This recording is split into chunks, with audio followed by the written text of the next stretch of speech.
Dear students, after the introduction related to the first module, that what we have covered in the present previous session in the environmental law, the next topic that I am going to take up is Air Prevention and Control of Pollution Acts 1981. Air Prevention and Control of Pollution Act 1981 of India. This act, before going to take up the salient features of this act, as far as the air is concerned, there are two aspects with relating to the air law. Of course, this is having somewhat an international perspective also. There are two aspects. One is upper strata and the lower strata. So, as far as the upper strata of the air is concerned, the air law is being largely governed by the various countries. That is, the airspace law is concerned. As far as the lower strata is concerned, the respective country are having an important aspect with relation to the regulation of the aircrafts. Even though, and below that, the air, which is a very pivotal role with relation to the survival of the mankind, and this 1981 Act of India with relating to the air pollution, prevention of air pollution, which is consisting of 50 sections. These 50 sections with relating to the prevention of the pollution of the air, that is, it is a comprehensive legislation. A comprehensive legislation. And the foremost important aspect as far as this 1981 Act is that constitution of the central boards and constitution of the state boards. So, constitution of the central boards, it is having the main features when you take into consideration the 1981 Act is concerned to provide for the prevention and control and abatement of air pollution. That is the first aspect where the main object of the Act is concerned.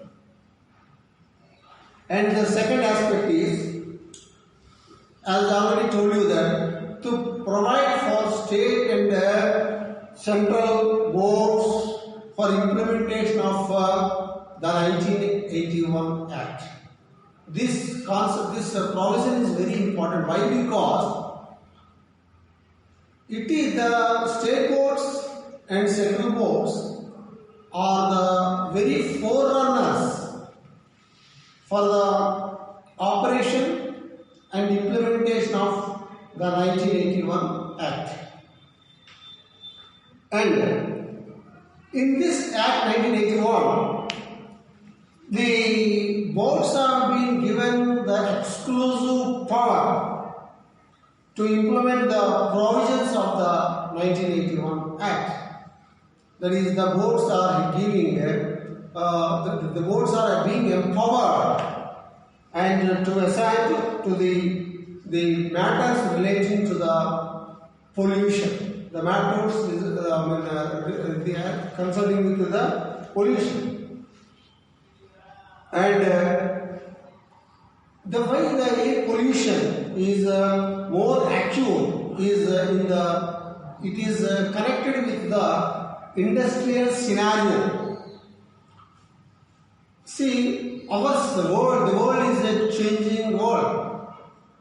The economic development is so rampant that industries are being set up largely, and industrial parks in various countries are being established from the nook corners of the various countries.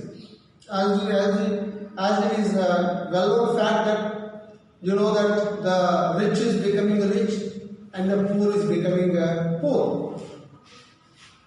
So the air pollution is being developed. The air pollution is being increased on par with economic growth, on par with industrial growth. So there is every need.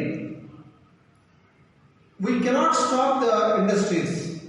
We cannot stop the economic development. At best, we can control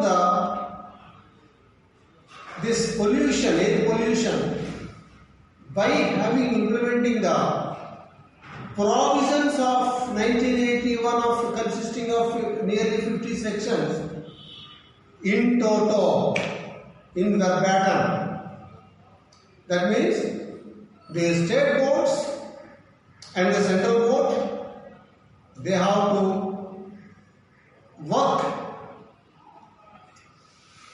on and without any bias with relating to the various industries. The powers of the central board and powers of the state pollution board have been clearly embarked, clearly demarcated, and the central board is having to implement the legislation and to prevent of the air pollution undoubtedly without any hesitations. The state pollution boards occupy a pivotal role as far as the control of the air pollution and as far as the implementation of the 1981 Act intact with the economic development of the country. This is all about the aspect with related to the Air Pollution Prevention Act 1981, the salient features. I request my students to go through the various legislations and various aspects related to this legislation and write a brief note on it. Thank you very much.